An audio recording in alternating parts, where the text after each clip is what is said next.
Muy buenas noches, ¿cómo están, queridos amigos? Bienvenidos a esta, su nueva emisión de Punto de Vista Global.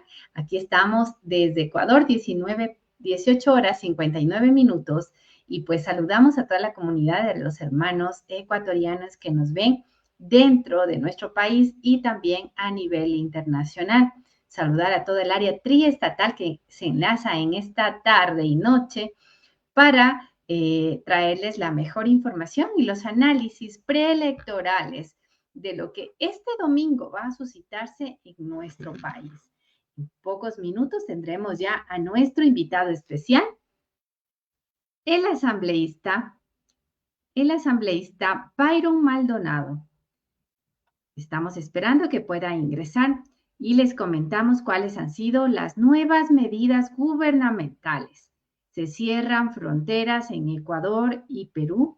Se cierran este cierre de fronteras es muy preocupante para la zona de frontera y para el comercio, también para las relaciones bilaterales entre Ecuador, Perú y Colombia. Asimismo, ¿qué está pasando con los migrantes retornados? Y obviamente el tema de debate desde el día lunes. Habrá alza de aranceles también en las medicinas. Todo esto y más analizaremos con nuestro invitado especial, Byron Maldonado. Él es especialista, ingeniero en los tribunales de la República del Ecuador, abogado, tiene un diplomado superior en tributación y ejerció últimamente su cargo como asambleísta de la provincia de Loja. Estaremos con él para conversar también todas estas situaciones que se dan en nuestro país. Vamos a ver un reporte de qué está pasando con el cierre de las fronteras en Ecuador y Perú y en Colombia. Con Perú y Colombia. Este sábado 8 y domingo 9 de febrero tiene preocupados a un gran número de comerciantes en la zona fronteriza.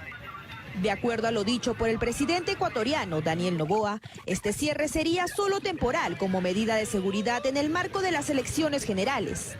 Sin embargo, los comerciantes de Aguas Verdes, en Tumbes, son los más perjudicados. Nosotros a veces esperamos sábado y domingo para poder vender algo más porque entra más gente. Imagínate con la sorpresa ahora que van a cerrar sábado, domingo, supuestamente lunes también. A nosotros nos afecta, ¿no? Porque nosotros vivimos del negocio. A veces nosotros vendemos 300, 400 soles, ¿no? Muchas pérdidas, porque acá este es un emporio comercial, no tanto como cuestión de frutas, verduras, todo lo que es comercio de ropa. Realmente esto es comercial, porque sabes que la frontera entre Guaquiles y Aguas Verdes es un pase de comercio. Incluso algunos comerciantes ecuatorianos también mostraron su malestar, pues señalan que este cierre también los afecta. Bueno, la baja va a ser siquiera un 70%, porque usted sabe que el comercio se mueve tanto del lado peruano como del lado ecuatoriano.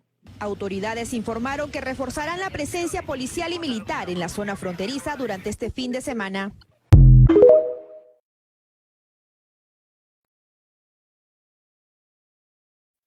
Y ya tenemos a nuestro invitado en esta noche. Muchas gracias por acceder a este espacio de entrevista. Lo tenemos al doctor Byron Maldonado, quien desde la ciudad de Loja estará con nosotros para analizar temas coyunturales que se suscitan en nuestro país.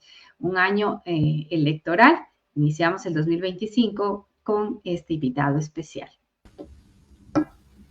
¿Cómo está, doctor? Muy buenas noches. Bienvenido a Punto de Vista Global. Buenas noches, apreciada Pilar. Un placer saludarles. Un abrazo enorme a todos. Gustoso de poder acompañarlos. Listo. Para nosotros es muy grato poderlo tener aquí en Punto de Vista Global. Este es un medio de comunicación que nace desde Nueva York para toda la comunidad ecuatoriana, migrante, tanto en Estados Unidos, España y en otras partes del mundo. Hay algo muy importante que nosotros queremos destacar en nuestro invitado. Usted es exasambleísta por la provincia de Loja y con esta experticia y experiencia y también con los últimos acontecimientos que se ha dado en Ecuador, tenemos preguntas que nos han hecho llegar en cuanto a los últimos decretos presidenciales. Byron, ¿cómo usted ve este panorama preelectoral en nuestro país?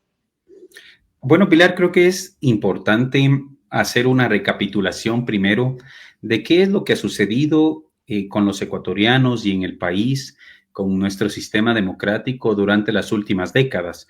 Recordará usted, Pilar, y por cierto, un abrazo a quienes nos sintonizan a través de todo el mundo, ¿no? A nuestros ecuatorianos que se encuentran en otros países. Eh, Antes de 1979 tuvimos alrededor de 7 o 8 años, Pilar, primero, de vivir dictaduras militares, recordará usted, y los ecuatorianos que normalmente pudieron vivir aquella época desastrosa para la democracia. Luego, el Ecuador, primero, recordarán que adopta ya el sistema democrático un 10 de agosto de 1979, cuando Jaime Roldós Aguilera es presidente del Ecuador. Como ustedes saben, lamentablemente él estuvo en el poder aproximadamente casi 2 años. En mayo de 1981 hubo un fatal accidente justamente en la provincia de Loja, ¿no? En donde Jaime Roldós Aguilera fallece, pero fue nuestro retorno a la democracia. De ahí en adelante, nosotros no habíamos tenido presidentes que estén en funciones entre 2, 3 años, más o menos ese era el promedio.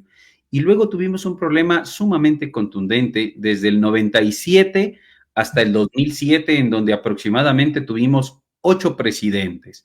Es decir, nuestro sistema democrático, primero, sumamente desquebrajado, sin institucionalidad, sin tener bases sólidas para poder nosotros tener principios bien marcados en una constitución sólida. Posteriormente, en el 2007, elegimos presidente, el cual duró aproximadamente 10 años, se cambió la constitución, una constitución bastante garantista, en el que se crean inclusive una nueva función del Estado que tenía como objetivo fundamental algo que no venía sucediendo anteriormente, que es la participación ciudadana, un elemento fundamental en un sistema democrático. Pero, y posterior a eso, hemos tenido 3 presidentes, ¿no? Por varios accidentes democráticos que han sucedido, entre ellos la muerte cruzada, que fue decretada por el presidente Guillermo Lasso ¿no es cierto?, en el 2023, a cuya asamblea pertenecí yo también en su momento, pero también hemos tenido durante todas estas décadas normalmente una función legislativa bastante fragmentada.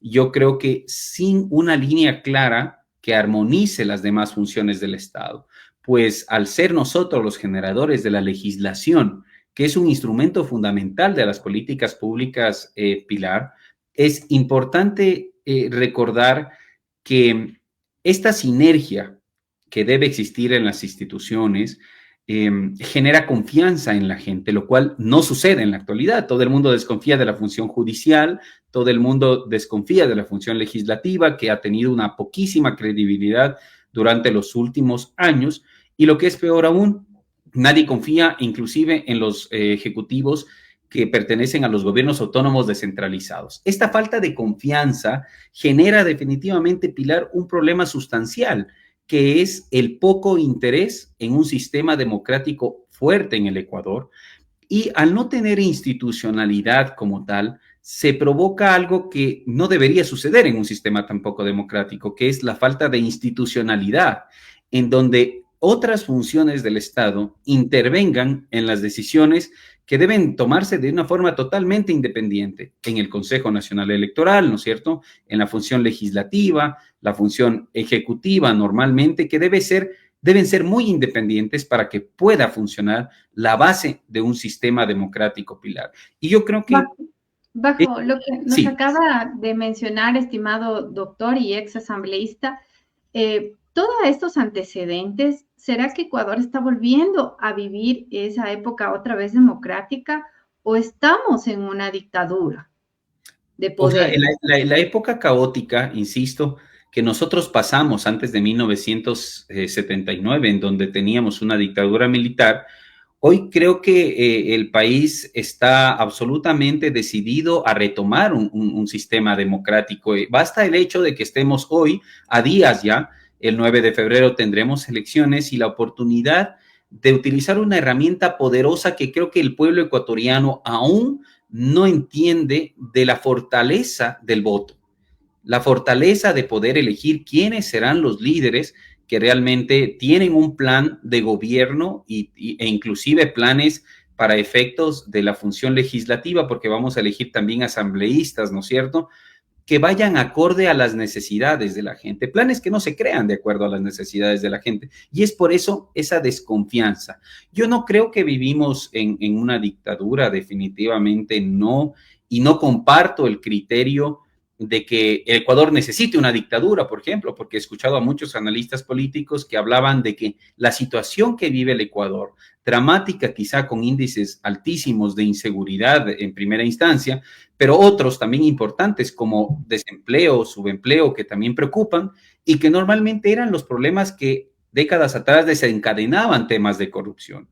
Hoy observamos que el Ecuador primero demostró hace ya unos años atrás que no estaba preparado para una guerra contra algunos factores como el narcotráfico, algunos factores como el exceso de desempleo en el país.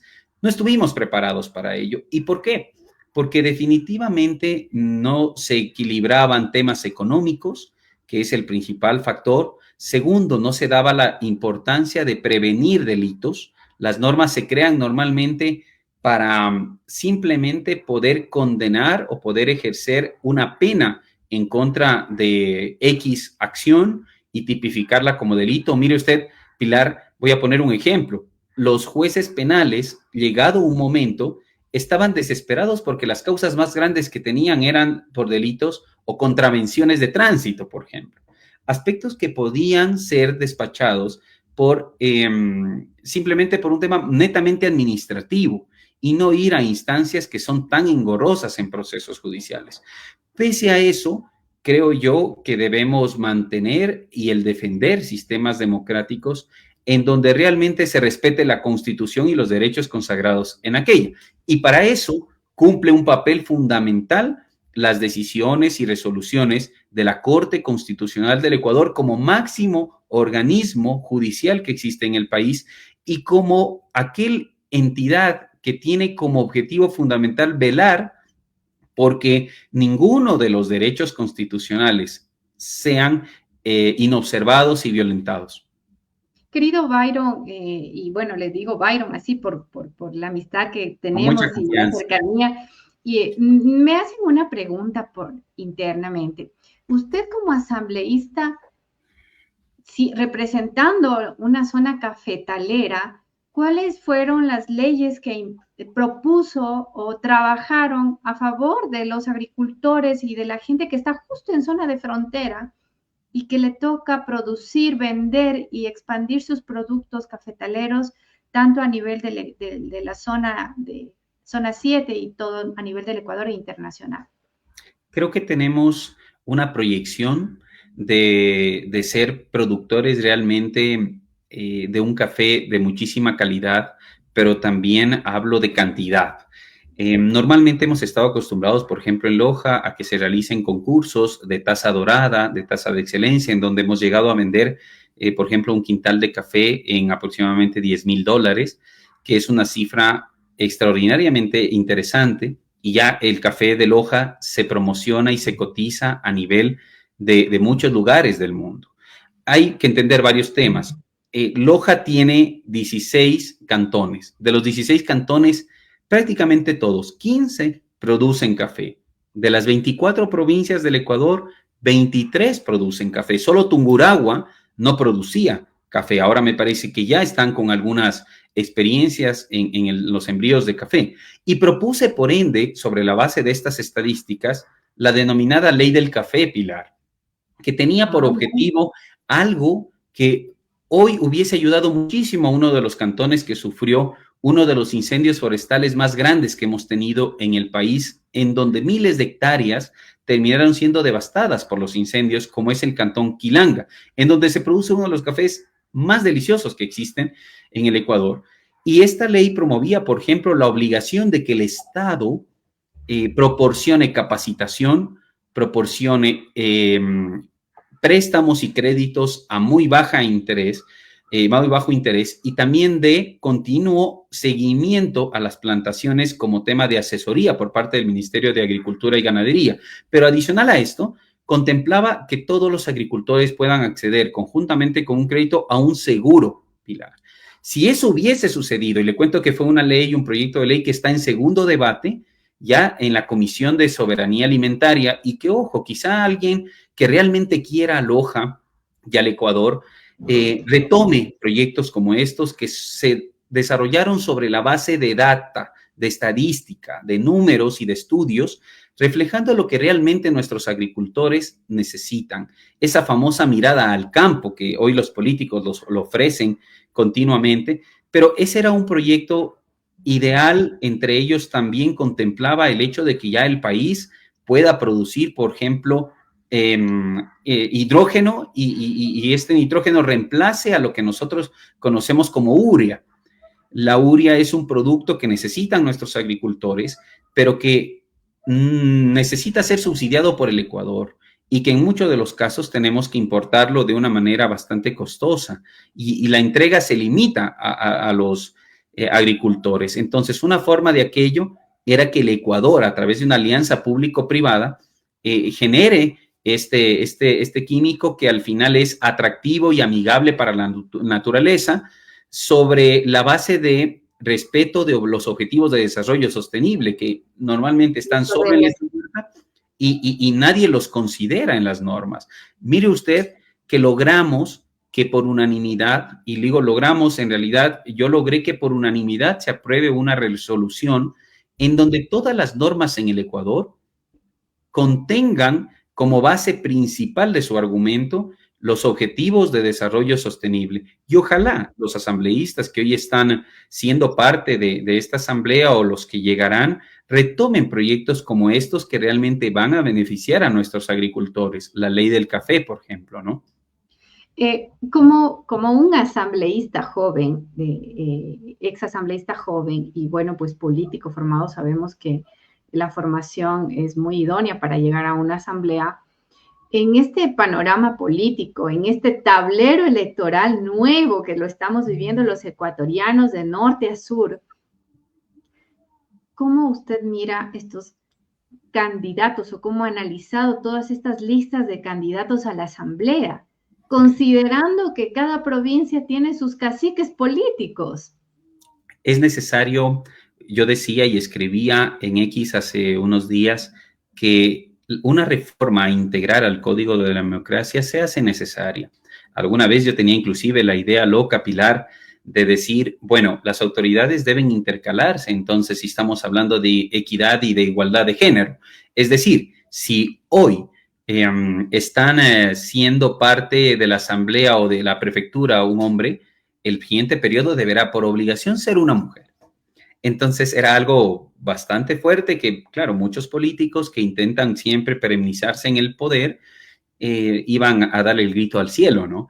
Pero yo creo que es parte de la lucha, porque los hombres siempre les hemos hecho la vida muy complicada a las mujeres y hay que ser sinceros en aquello. Hemos querido permanecer en el poder, se ha actuado de manera inequitativa, pero hoy me alegra mucho que más mujeres estén siendo parte de y por obligación del Código de la Democracia, además, de la lista de candidatos. Simplemente me duele, en cambio, que no sean muchas mujeres que encabecen las listas de los mismos. Personas capacitadas, personas honestas, con una formación no solo política, digo yo, también humana, con antecedentes de probidad notoria, ¿no es cierto?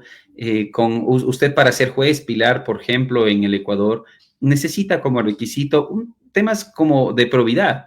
Más aún, para ser docente universitario, para enseñar leyes que se generan en la Asamblea Nacional, como requisito fundamental hoy prácticamente es que los docentes tengamos estudios de 4º nivel. Y no puede ser posible que quienes generen esta normativa, que quienes tienen la obligación de velar por estas herramientas de políticas públicas que son las leyes, no tengan quizá la obligación de tener una formación adecuada. No quiero que mi comentario parezca discriminatorio a aquellas personas que quizá puedan ser muy buenos líderes, que tengan muy buenos conocimientos y que no hayan tenido la oportunidad de formarse. Pero si son buenos líderes, si estarían en la obligación, creo yo, de dar ejemplo y formarnos. No puede ser posible que haya gente que permanezca como dueños de los movimientos, que pongan candidatos para manejarlos a su parecer y que estén 25, 30 años siendo parte del subdesarrollo de las provincias, Pilar. Estimado doctor Byron, en este marco que estamos hablando sobre la constitución de estos nuevos perfiles electorales, los cacicazgos políticos, ¿usted cree que las mismas figuras políticas a nivel del cantón, provincias, de parroquias, están pasando factura también en las decisiones políticas y en el desarrollo de las provincias, incluso en la toma de decisiones para el país, para políticas públicas de desarrollo, educación, salud y todo esto? Porque nosotros entendemos como ciudadanos que si gana una mayoría se hacen bloques en la asamblea y esto usted ya lo ha vivido. Explíquenos un poquito cómo esto afecta, ¿sí?, este tema de los partidismos políticos locales, cómo afecta la toma de decisiones ya al momento de una ley en la asamblea. Pues es importantísimo entender ese concepto de cómo generar un sistema que bloquee y evite estos cacicazgos y que únicamente buscan, con costumbres ya antiquísimas, el hecho de ir a buscar el interés netamente personal y de unirse quizá a los grupos de poder para mañana beneficiarse de la administración pública de una provincia y por ello luego de los contratos que generan instituciones, de grupos económicos importantes que vemos que se desarrollan cada vez más y es evidente en provincias como la nuestra que aún es importante ver, por ejemplo, cómo grupos económicos muy puntuales simplemente son quienes inclusive financian estas campañas, pero este celo político denota que no existe el interés de una formación política para jóvenes profesionales que tengan una visión diferente. Le voy a poner un ejemplo, Pilar. Claramente, si usted ve a un candidato que sigue siendo candidato después de 25 años, significa que no ha tenido el interés y el objetivo de formar nuevos líderes y de mañana pasar quizá con su experiencia a ser asesor político, que es interesante. Todo el mundo necesitamos en todos los ámbitos la experiencia. Pero mire usted, la tecnología de estas personas que hoy tienen 60 años o más, estamos hablando de que durante estas casi 6 décadas, la tecnología ha evolucionado tanto y hoy con la inteligencia artificial, con la generación de nuevas tecnologías, existen jóvenes que tienen como objetivo hacer mucho más eficientes las instituciones, que los servicios sean más rápidos, que usted no tenga que hacer una fila enorme para sacar una cédula, para sacar un pasaporte, ¿no es cierto?, para poder sacar trámites que los puedo hacer en línea y con una firma electrónica. Mire usted que solo hasta el año pasado, en Loja, el municipio, prácticamente usted tenía que hacer una fila enorme para pagar el impuesto predial. Entonces usted veía niños, jóvenes, adultos mayores, que tampoco había una ventanilla para ellos de manera particular, pese a existir ya una ley que defiende al adulto mayor, no existía una ventanilla para ellos, pero ellos, ojo, deberían hacerlo desde casa. Esto ha provocado un subdesarrollo y provoca precisamente lo que usted acaba de mencionar, que se formen grupos y bancadas exclusivamente con búsqueda de intereses personales y ya con miras, por ejemplo, hoy a elecciones seccionales. Entonces, ya los candidatos hoy tienen conversaciones por debajo de la mesa, y lo he mencionado yo durante varias entrevistas, a quienes han ofrecido ya las candidaturas para alcaldías, candidaturas para prefecturas. Si me apoyas hoy, tú serás el candidato a la alcaldía. Entiendo que existe el cabildeo político. El problema no es ese. El problema está en que gente como usted, Pilar, gente como yo, les cuesta y somos una piedra en el zapato de muchas personas que únicamente pretenden llegar al poder sin pensar en el desarrollo de una provincia. Yo decía, para Loja, que es una provincia poco industrializada, la ciudad como tal también, ¿por qué no tener un Silicon Valley, Pilar, aquí? ¿Por qué no traer Facebook? ¿Por qué no traer Google? ¿Por qué no traer Apple? ¿No es cierto? Todas estas marcas para nosotros generar y obligar a las universidades que cada día haya más profesionales en temas tecnológicos, generaríamos 2,000 fuentes de empleo, Pilar, en valles hermosos como Vilcabamba, Malacatos. No generamos contaminación, generamos empleo, podemos exportar servicios, tenemos divisas, pero ninguna autoridad le ha dado la gana de eso. ¿Y por qué particularmente Loja cito como ejemplo? Porque si le pregunto, ¿cuáles son los alcaldes que usted recuerda los últimos 30 años? Me va a dar 2 nombres. Entonces, eso es lo que ha sucedido hoy por hoy y sucede en muchas provincias por estos cacicazgos políticos que de alguna manera la normativa que debe ser cambiada, como el Código de Democracia, deberían limitar. Bueno, muchísimas gracias por esta pregunta. Quiero enviar un saludo para nuestros amigos en Sucumbíos, en el Napo. También nos escuchan en Catamayo, Calvas, en Nueva York, Queens, en el área triestatal, Miami, Texas. Muchas gracias por enlazarse. También en Madrid, quienes están ya en Madrid prácticamente están desvelándose viendo las noticias. Hay un tema muy importante también que quiero trasladarle a usted y es ¿cómo usted cataloga o cómo lo analiza el tema de la subida de aranceles a México? ¿Cómo esto afectaría a los ecuatorianos? Creo que yo soy un fiel creyente de una política de apertura de fronteras, pues provengo de una provincia de frontera y creo que la idea de encarecer, por ejemplo, insumos que nosotros utilizamos, pues lo que usted lleva puesto en este instante, Pilar, lo que yo estoy puesto, está confeccionado sobre la base de insumos que son importados en su mayoría. Y el momento en el que se instauren aranceles que sean demasiado altos, lo que vamos a provocar es un encarecimiento definitivamente de los productos, porque como experto en materia tributaria le puedo mencionar, Pilar, que al final los tributos que son indirectos son trasladados de alguna manera en cascada al consumidor final. Y si, por ejemplo, mañana sea el país que sea, y alguien podrá decir, es mínima la afectación que vamos a tener. No, la balanza comercial es una herramienta fundamental para medir la situación económica de un país. Si bien es cierto, nosotros debemos siempre propender a exportar más, mejorando la matriz productiva que tengamos, pero no debemos dejar de lado la importación, que en su mayoría son temas que nosotros no podemos producir. Y por ende, vamos a generar costos más elevados para nosotros. ¿Qué pasa con estos aranceles adicionales? Al momento de desaduanizar, tiene que entender toda la gente que nos está escuchando, simplemente vamos a tener un mayor impuesto al valor agregado, vamos a tener tasas mayores, vamos a tener todos aquellos elementos que forman parte de la desaduanización y de la nacionalización de estos productos que van a terminar siendo trasladados al consumidor final. Y tendremos productos más caros, definitivamente, y no es conveniente. Pese al tener la idea de abrir las fronteras nosotros, de firmar tratados de libre comercio, sobre todo, es que nosotros podamos vender y colocar nuestros productos en el exterior y que, claro, traer, por ejemplo, tecnología, traer herramientas e instrumentos que permitan mejorar nuestra producción. Es decir, le pongo un ejemplo, a nuestros agricultores les interesaría muchísimo poder traer, por ejemplo, tractores, maquinaria, inclusive de segunda, que podrían resultar mucho más baratos y que pueden ser inclusive financiados por institutos financieros o entidades financieras que sean del Estado, a bajo interés, etcétera. Pero nadie lo ha hecho. ¿Qué necesita un agricultor? ¿Verdad? Por ejemplo, todos necesitan un cultivador o monocultor.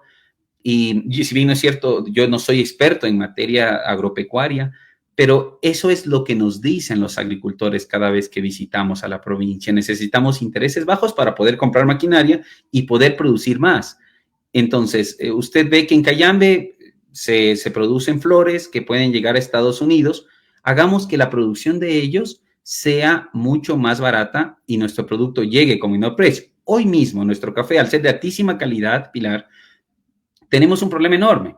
La dolarización, que para mí es una herramienta fundamental y ha sido una de las políticas públicas más acertadas que ha tenido el Ecuador, a mi criterio, genera también que nosotros seamos poco competitivos con Colombia, por ejemplo, que tiene una moneda mucho menos fuerte que la nuestra, con Perú. Entonces, nosotros no le podremos vender café a Colombia porque nuestra mano de obra es mucho más costosa que la de Colombia y Perú. Hablo de nuestros dos países vecinos. La idea es generar políticas y medidas arancelarias para beneficiar esa producción.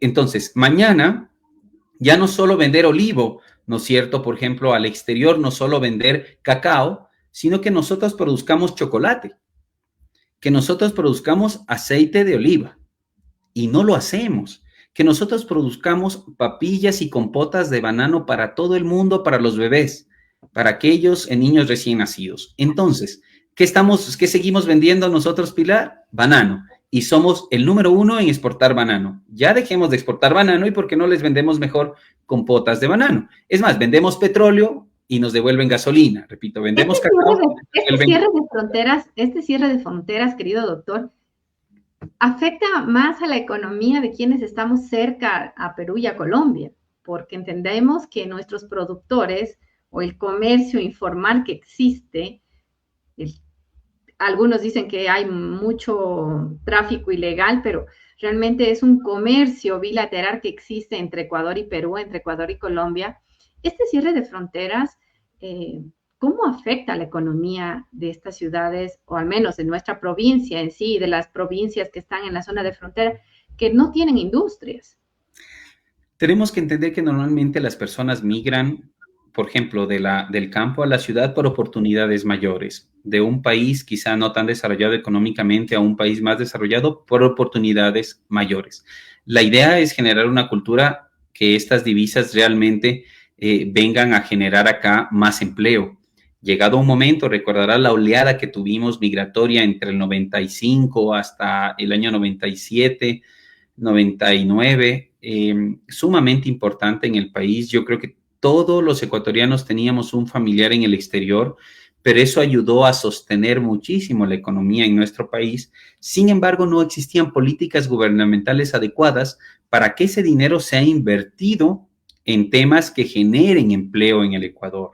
Normalmente eran invertidos en temas interesantes como construcción, viviendas, pero también el tener una incertidumbre y una inseguridad jurídica y política en nuestro país genera que la gente deposite, por ejemplo, en algún momento y prefiera tener sus dineros en una póliza y no los tenga invirtiendo en algún lugar. Y no cabe duda que el cierre de una frontera muestra nuestro debilitamiento económico como tal, porque en el momento en el que nosotros nos convertimos en un país de acogida para mucha gente que migra de otros países, significa que estamos en la capacidad de generar una gran cantidad de empleo. Pero también recordemos que eso puede ser una limitante enorme para aquellas personas que en cambio trabajan dentro del país. ¿A qué me refiero? Hoy un obrero puede ganar $800, por poner un ejemplo, pese a que la realidad dice que la mayoría de ecuatorianos tienen un sueldo básico. Solamente es para citar un ejemplo por temas netamente académicos.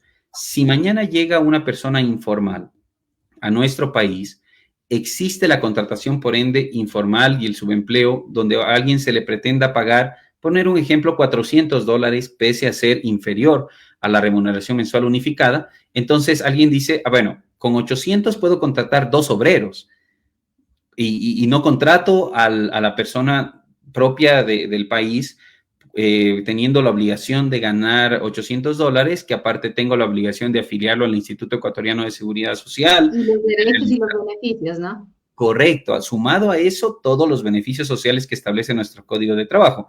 Entonces, la idea es cómo soluciono por un instante, y los políticos nunca nos dicen cómo solucionar eso, porque ¿qué nos dicen? Vamos a presentar proyectos de ley para generar más empleo, vamos a fortalecer el IES, pero nadie nos dice cómo.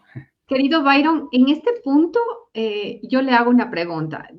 Yo veía ayer un post que decía, el asambleísta que te ofrece trabajo duda de su voto, decía, y lo hablo a nivel general.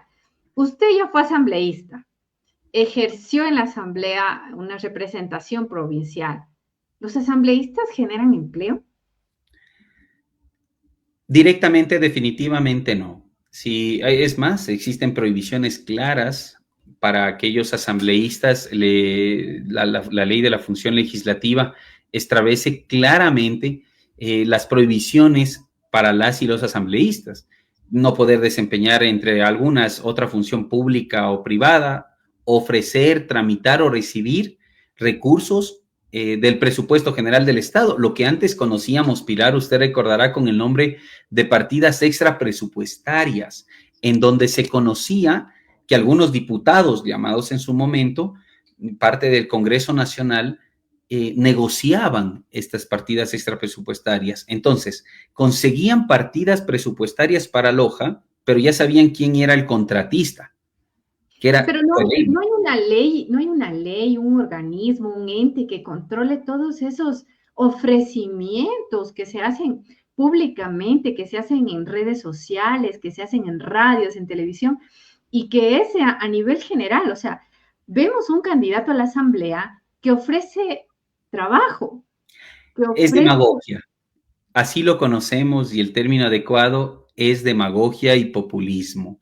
Y lamentablemente tenemos mucha gente que aún cree en ese populismo, mucha gente que aún cree en esas demagogias, en esas mentiras que desarrollan los candidatos. Alguna vez escuché hace unos días atrás, en alguna ocasión, una entrevista a un candidato a la asamblea, Pilar, decir que él va a generar adecuadas políticas públicas, decía, porque voy a presentar estos determinados proyectos de ley. Por favor, Pilar, debemos entender que una política pública primero no es una ley. La ley es un instrumento para generar una política pública. ¿Qué es lo que podríamos hacer? Generar una ley que mañana otorgue ciertos beneficios a aquellas personas que contraten jóvenes, por ejemplo. O también que usted generó un proyecto de ley orgánica reformatoria al Código de Trabajo que regulaba la jornada de trabajo de actividades de alto riesgo. Eso, correcto, por ejemplo, usted lo propuso a nivel nacional. Es absolutamente claro y obligatorio que las normas sean a nivel nacional. No se puede generar una norma solo para Loja, solo para Quito, solo para una región, excepto, por ejemplo, la región amazónica, que cuenta con su propia ley, ¿no? Hay excepciones. Ahora, si un candidato le dice, Pilar, a la gente, y eso debemos entender, que va a disminuir el IVA, que va a disminuir impuestos, que va a otorgar beneficios tributarios, es mentira, porque existen materias que están con la exclusiva facultad de que solo el Ejecutivo las haga. Por ejemplo, pero estamos hablando de los candidatos a la asamblea. Correcto. Una reforma tributaria solo la puede presentar bajo un proyecto de ley, inclusive económico o económico urgente, el Ejecutivo, el presidente. Es el único que puede decir, vamos a disminuir el impuesto a valor agregado al 10%. La asamblea lo que hace es aprobar este proyecto, ¿no es cierto? Aprobar u observar. Pero ojo, la asamblea, hay algunos candidatos a la asamblea siguen ofreciendo que van a disminuir tributos. Y esa no es una competencia, es más, existe una prohibición. Existen prohibiciones claras, como por ejemplo que ningún proyecto de ley debe tener por su naturaleza el aumento del gasto público. Es decir, alguien diga, les vamos a aumentar los salarios a los docentes.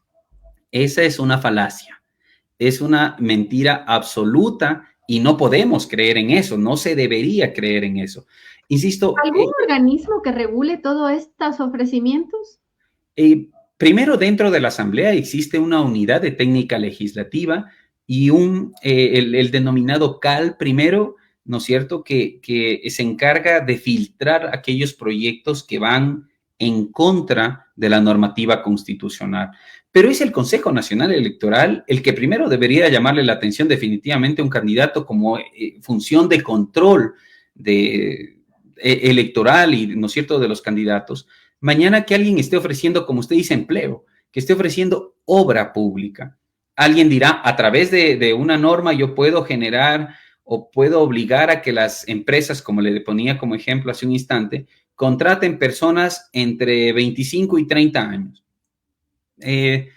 Existen normas que no pueden ser restrictivas de derechos y que pueden inclusive ser discriminatorias para aquellas personas que tienen 45 años o para aquellas personas que tienen más de 40 años, por ejemplo, que también en cambio necesitan trabajar y mañana no podrán hacerlo porque alguien propuso una ley que se contrate gente solo de 25. Se me ocurre, ¿no es cierto? Pero no es la generación de empleo. Esa ley no va a generar más empleo definitivamente. ¿Cuáles normas? Querido Byron, para un poquito en el mismo tema de la Asamblea, ¿cuál ha sido el papel o cuál es su análisis sobre la actual Asamblea, sobre esta ola migratoria y sobre este retorno de migrantes? Pero antes que me conteste esta pregunta, quiero invitarlo a usted y a nuestra audiencia a ver el siguiente reporte para contextualizar qué es lo que está pasando y qué nos dicen los medios de comunicación en Ecuador. Americano y que ahora fueron deportados. Algunos llegaron de forma irregular, mientras que otros lo hicieron con su visa de turista. Trabajaron por años en Estados Unidos, pero nunca se imaginaron que les tocaría volver. Luego de la posesión del presidente Donald Trump, miles de inmigrantes fueron deportados, entre ellos ecuatorianos. Ahora quienes aún están en el país norteamericano viven con nerviosismo. La preocupación es imperante cuando ve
estaba en mi negocio y no sé, no, a mí lo querían matar, era a mí hijo, y me llevaron a mí a un cuarto, a un monte así que ellos tienen unas casas por ahí.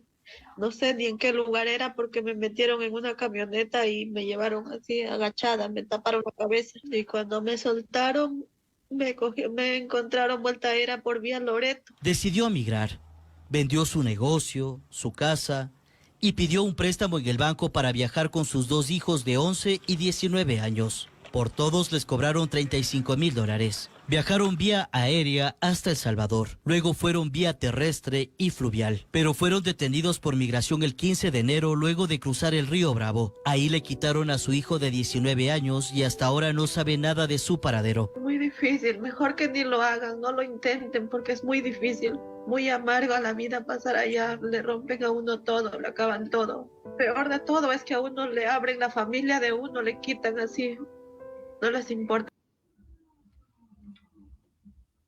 Este es el testimonio de lo que acaban de ustedes de escuchar. Es desgarrador realmente. Y usted, doctor, estando en la asamblea, ¿cómo ve ahora el actual de los asambleístas que están en el poder? O sea, hay un silencio absoluto. Absolutamente. La palabra creo que mejor describe, usted la mencionó, Pilar, es desgarrador. Los testimonios de las personas que acaban de contar sus experiencias, y creo que todo se debe a que los estados no estamos preparados para oleas migratorias y crisis migratorias, porque no existen sobre todo planes estratégicos de las instituciones que deben hacerlo, que deben generar esta asistencia técnica para una gestión humanitaria realmente real de las fronteras, que tenga como objetivo fundamental acciones que apoyen a los estados a robustecer realmente su capacidad de gestión en temas de inmigración y fronteras. Por ejemplo, a ver, no sé, México, se me ocurre, para abordar algunos picos de flujos migratorios, escuchaba yo, que periódicamente ocurren, ¿no es cierto?, normalmente hacia Estados Unidos y que rebasan estas capacidades estatales. ¿Qué hacen para atender estos flujos migratorios enormes durante el tiempo o la línea de tiempo que desarrolla esta crisis migratoria. Estos planes estratégicos deben proponer que se proporcione realmente sistemas de registro, por ejemplo, para aquellas poblaciones desplazadas, que hayan verdaderas asistencias de consulares de emergencia, y ahí funcionan los consulados. ¿Qué están haciendo? Que la movilización de esta diáspora, ¿no es cierto?, y de los recursos humanos para involucrar capacidades realmente de las instituciones y los recursos financieros como apoyo a una reconstrucción de comunidades en situaciones que sea posible y pertinente como tal. El tener una política clara y legislación adecuada en temas migratorios es importantísimo. Recién, en la asamblea anterior, se aprobó una ley de movilidad humana que tenía por objetivo el establecer estos planes estratégicos binacionales que existen. No sé si Ecuador en este momento tenga, por ejemplo, albergues y artículos no alimentarios para abordar las necesidades de alojamiento temporal que quizá muchos de estos migrantes necesiten. Entiendo que como tema emergente el gobierno planteó otorgar un bono de, no estoy seguro el valor, me parece que son $490 a cada persona, pero esto no va a ser de una manera prolongada. Por tanto, una política de gobierno adecuada no existe. No existe un plan estratégico para poder recibir actualmente esta oleada de migración que no solamente es de ecuatorianos a Ecuador, sino vamos a tener inclusive algunos personas migrantes de los países vecinos que por tener una moneda fuerte, en el caso de nuestro país, pretendan venir acá. Entonces, 3 pilares fundamentales: la fase del tiempo. No hemos escuchado a ningún asambleísta defender esto y salir sobre todo a dar soluciones. Entiendo que no todos sean expertos en materia de inmigración, pero decir es qué hacer antes, en esta línea de tiempo, simple, 3 partes: antes, durante y después de la crisis. ¿Cuáles son los sectores de asistencia que realmente van a cubrir estos factores humanitarios para un verdadero desarrollo de cómo abordar la crisis migratoria que estamos viviendo, sean a corto, mediano y largo plazo? ¿Qué pasa con las asociaciones, las coordinaciones? Es necesario de actores relevantes en este momento en el Ecuador, pero definitivamente la gente está más preocupada, las instituciones y otros candidatos, de ser mañana autoridades. Ese es un problema fundamental. La gente está centrada hoy en la campaña. Ya tenemos este 9 de febrero. ¿Y qué es lo que han salido a decir? Pobrecitos. La gente que hace oposición dice, es fácil, siempre es más fácil ser oposición en la Asamblea Nacional porque es fácil criticar todo. Y la gente que en cambio apoya al régimen actual, sea el gobierno que sea, mañana dirá, miren, nosotros, y van a ofrecer, vamos a intentar generar el empleo y los vamos a recibir con los brazos abiertos a todos los migrantes que sean enviados de este país imperialista como Estados Unidos. Oiga, a ver un momento, ¿pero qué van a hacer? Y no claro, te lo o sea, les van a dar alivio económico, les van a dar seguro social, van a hacer un banco de hermanos retornados para darles trabajo. O sea, es realmente, es un vacío, no solo legal, en silencio, político, sino es como una asamblea un poco adormitada por el momento político. Nos hacen una pregunta desde Riobamba. Nos dicen, por favor, si le puede trasladar al señor asambleísta cuál será su criterio sobre el día domingo y la polarización que vive el país. Bueno, en la tendencia de las estadísticas que han sido publicadas hasta el momento, nos da un criterio, creo yo, bastante sólido, que existe una disputa entre la derecha y la izquierda en el Ecuador en la actualidad. Hay otros términos que algunos analistas políticos utilizan que yo prefiero no hacerlo, porque hoy tenemos como candidata de la izquierda, por así decirlo, a Luisa González, y como candidato de la derecha, Daniel Noboa, pese a que Daniel ha manifestado varias veces que no es una persona radical, de derecha, ¿no es cierto? Pero eso lo veremos en el momento en el que cada uno de ellos llegue al poder y con qué políticas decida gobernar. Y una tercera posición que simplemente se ha generado como producto del último debate que tuvimos presidencial. Pero existe esta, digo yo, polaridad marcadísima que nos va a llevar a tener el domingo seguramente una segunda vuelta. Lo digo con mucha objetividad. Yo intento no apasionarme mucho por mi línea como tal. Más bien aplaudo cuando alguien de otra línea tiene una idea y creo que deberíamos adoptarla como tal y ha generado resultados. Pero, ojo, así pensamos los jóvenes y los profesionales. Los caciques, los consensos. Pilar, nunca estarán de acuerdo en aquello porque son bastante radicales, pero definitivamente vamos a tener en esta segunda vuelta a un Daniel Noboa que viene siendo presidente, ¿no es cierto?, con ya políticas que yo creo que podemos tener claras, y a una Luisa González que no ha sido presidenta y que creo que lleva más bien atado a su cuerpo el estigma de pretender depender de una ideología que en su momento ya pasó, ya tuvo aciertos y desaciertos, pero creo que si ella inclusive llegara a empoderarse un poco más como mujer, como profesional sola, inclusive podría llegar a tener una aceptación mucho mayor. Pero vamos a tener una gran cantidad, por esa polaridad, de asambleístas, tanto de ADN como de asambleístas de la Revolución Ciudadana. Y hoy, al ser 151 asambleístas, seguramente entre los dos suman alrededor de tengo entendido, 120 prácticamente, 110, de acuerdo a las proyecciones, asambleístas. Los demás 41 asambleístas estarán divididos en movimientos provinciales y en algunos otros casos también serán consecuencia del arrastre presidencial. Por ende, es muy posible que volvamos a tener una asamblea también dividida. Es muy posible que podamos tener una asamblea dividida. Yo escuchaba el día lunes a un candidato a la asamblea y me decía, con Luisa o con Noboa habrá constituyente. Bueno, lo que está claro primero es que esta constituyente no tendrá absolutos poderes como la constituyente de Montecristi en su momento, que podría por poco y cambiar toda la estructura del Estado, hasta el himno nacional y los colores de la bandera, ¿no es cierto? Sino estará limitada ya de acuerdo a lo establecido por la Constitución. Y yo también creo lo mismo. ¿Necesita una constituyente un gasto más? ¿Es necesario? Yo creo que, a ver, es necesario dar una limpieza, por así decirlo, a las funciones del Estado y a ciertas instituciones. Voy a poner como ejemplo una gran institución en el Ecuador, que en su momento era la Dirección General de Rentas, hasta el 97, me parece, y luego se transforma en el SRI. ¿Y sabe qué pasó, Pilar?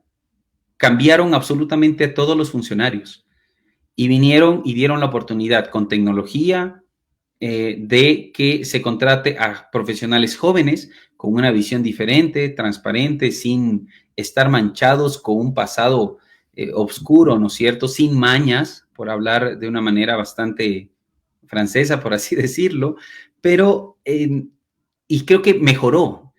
Fue una institución que no se ha politizado, al menos creo yo hasta el momento, y muy técnica. Eso necesitamos, una Contraloría General del Estado muy técnica, una judicatura muy técnica, en donde la gente crea, insisto en ellos, y no sean sinónimos de corrupción.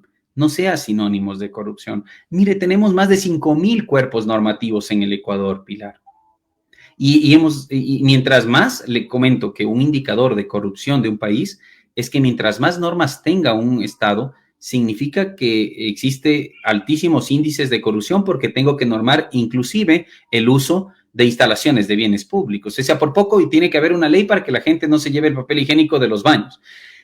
Eso es un insulto para el pueblo como tal, para un Estado. Para la cultura ecuatoriana. ¿Cómo no? ¿Cómo no? Pero ojo, no mucha gente piensa como Pilar, como Byron, como aquellas personas que tuvieron que emigrar y que hoy nos están observando y en otros países, y todos somos conscientes de que cuando uno llega a otro país, automáticamente cambia el chip y dice, tengo que obedecer las normas porque me sancionan. Y posiblemente en otro país no suceda lo que creo mente en Ecuador, el poder hablar con el agente, ¿no es cierto?, de tránsito para intentar solucionar el problema. No, seré sancionado. Entonces, ¿por qué ese cambio de mentalidad también de los ecuatorianos? ¿Por qué si estoy en Estados Unidos, entiendo que no puedo conducir en estado de embriaguez porque me voy preso o me deportan?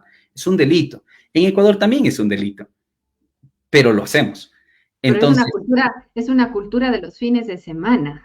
arraigada, y no solo eso, Pilar, un sinnúmero de temas que están arraigados en la sociedad. La corrupción se da no solamente por autoridades corruptas, se da por el contratista que llega a ofrecer dinero para que me asignen una obra.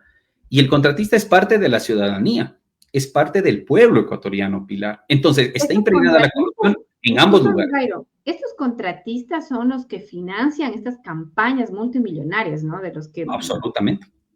Sino, ¿de dónde puede usted competir, Pilar, con gente que mañana también tendrá mucho dinero para poder realizar una campaña bastante onerosa? Pese a existir los límites, que vuelvo a esta parte de que el Consejo Nacional Electoral debería controlar realmente. Oiga, disculpe, señor candidato, ¿cómo es que usted tiene 300,000 pancartas valoradas cada una? Supongamos, estoy hablando de una barbaridad, en $1 cada una.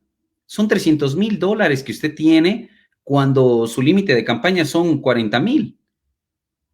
Entonces usted automáticamente debería estar descalificado porque está infringiendo la norma electoral.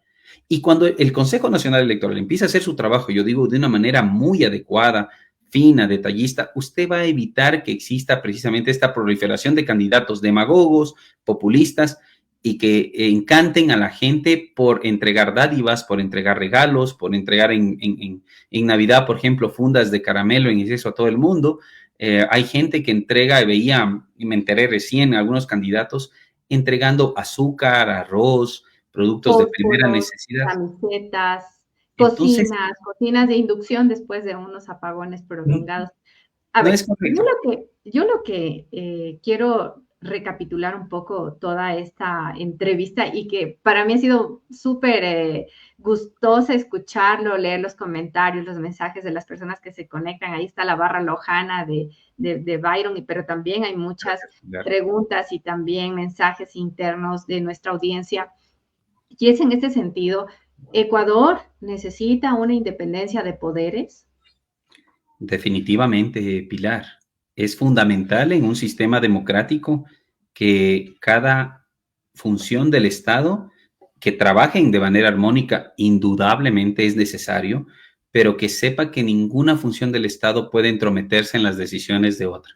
Caso contrario, estas funciones serán en su mayoría o estarán supeditadas a las órdenes de otra función del Estado y a su conveniencia. Los fallos de muchas de las entidades judiciales, por ejemplo, serán a conveniencia de quien maneje, en este caso, o pueda incidir de manera directa o indirecta en estas decisiones, y eso no es correcto. Eso solamente genera una falta de institucionalidad y al final genera desconfianza en la gente.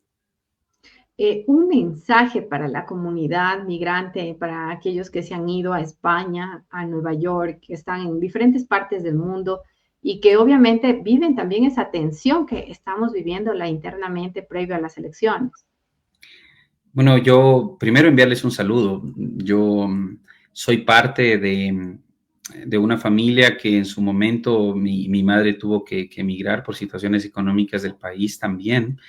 Y genera precisamente conflictos sociales sumamente interesantes, pero que no dejen de creer en su país, que amen a su país, que regresen a su país aprendiendo cosas que está sucediendo en otro país. Mire, no hay una mejor forma, Pilar, de entender otras realidades que viajando. Ojalá todos viajáramos solo por turismo, pero no es así. Sin embargo, podemos observar que ciertas necesidades que tiene el Ecuador ya fueron cubiertas por 400 o 300 o 200 años de democracia que tengan otros países. Y esas personas pretendan venir a implementar acá sistemas, voy a ponerle un ejemplo, de reciclaje, de recolección de basura, temas ambientales, porque ya han tenido catástrofes. Gracias a Dios, Ecuador no es un país que tenga constantemente, por ejemplo, temas como huracanes, se me ocurre, que ojalá no suceda, ¿no? Pero como producto del cambio climático ya vemos problemas importantísimos que suceden en el país. Y a nuestros migrantes decirles que, bueno, no solamente se centren en su trabajo y en enviar divisas, sino también en observar qué tecnología es utilizada, qué cultura se puede implementar en el Ecuador, qué negocios, qué empresas nuevas se pueden implementar en el Ecuador y pueden ayudar tal vez a generar empleo, por ejemplo, para que no suceda este fenómeno social migratorio que normalmente está pasando y que nos ocasiona a todos un problema realmente importante en nuestro país, ¿no? En la actualidad, Pilar. Así que se preparen, que no dejen de prepararse, que no dejen de educarse en algunos otros temas y que aprovechen el hecho de estar en otro país para observar qué está haciendo bien ese país y quizá poder replicar esas buenas prácticas en el Ecuador. Bueno, para finalizar, sin antes agradecerle, ¿cuál es el mensaje de Byron Maldonado a su provincia y a las provincias vecinas en el sur del Ecuador? Que creo que tenemos la obligación y también el derecho ahora de poder votar con convicción este 9 de febrero. Que realmente nos demos por un instante el trabajo de analizar cuáles son las propuestas que los candidatos tienen, los planes de gobierno que los candidatos tienen, quiénes serán las personas que nos van a representar para luego no quejarnos de quiénes son aquellos que están en el poder cuando tuvimos la oportunidad de utilizar esta herramienta fundamental del voto y que está en nuestras manos este 9 de febrero. Un abrazo y a todos, gracias Pilar por la oportunidad y que todos desde nuestros espacios sumemos al crecimiento de nuestro país. Muchas gracias, estimado Byron. Desde la capital de la cultura y del café, hoy nos acompañó en Punto de Vista Global para todos ustedes el doctor Byron Maldonado, ex asambleísta de Loja, también un empresario lojano, analista político y doctor, para que nos dé la primicia, sí lo volveremos a ver en unas nuevas contiendas electorales. Amén por eso, Pilar. Ojalá y claro que sí. La mejor forma de servicio realmente es la política, una política honesta. Cuente con aquello, Pilar. Muchísimas gracias. Esto ha sido todo por hoy. Nos vemos el día de mañana. Un abrazo fuerte. Muchas gracias.